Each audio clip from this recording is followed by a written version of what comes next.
welcome students 1.2 નો દાખલા number 4 જો 306 અને 657 નો ગુસા 9 આપેલ હોય આપણી પાસે બે સંખ્યાઓ છે 306 અને 657 આ બે સંખ્યાનો ગુસા આપણને આપેલો છે 9 તો લસા શોધો એ બે સંખ્યાનો આપણે લસા શોધવાનો છે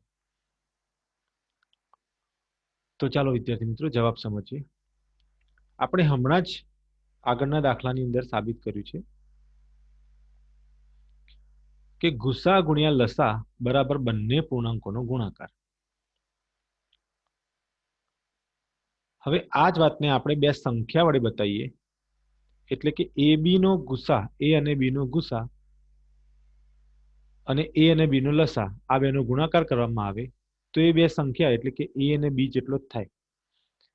વિદ્યાર્થી મિત્રો આપણે અહીં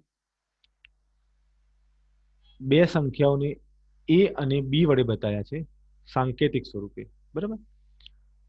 હવે ગુસા તો આપણને આપેલું છે તો જ્યારે લસા શોધવો હોય ને તો આપણે જાણીએ છીએ કે ગુસા ગુણાકારમાં હોય અને જો બરાબર નિશાનની સામેની બાજુએ જાય તો એ છેદમાં જાય તો ગુસા એ બી એ છેદમાં જાય છે બરાબર તો આપણું સૂત્ર બની ગયું કે લસા એ બી બરાબર એ ગુણ્યા બી છેદમાં ગુસા એ બી ઓકે હવે આપણે એ બી ની જગ્યાએની કિંમતો મૂકી દઈએ 306 અને 657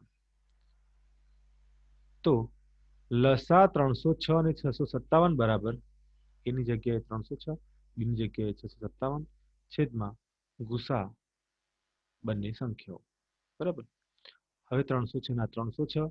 657 ના 657 અને ગુસાની કિંમત કેટલી છે 9 પ્રશ્નમાં આપેલી જ છે આપણને બરાબર આ બે સંખ્યાનો ગુસા 9 આપેલો જ છે પ્રશ્નની અંદર ટૂંકમાં ગુસા ગુણ્યા લસા બરાબર તે બે સંખ્યાનો ગુણાકાર એ બે સંખ્યા આપેલી હોય ગુસા આપેલો હોય તો લસા આરામથી મળી જ જાય ખાલી ગુસાની કિંમતને છેદમાં લઈ જવા પડે બસ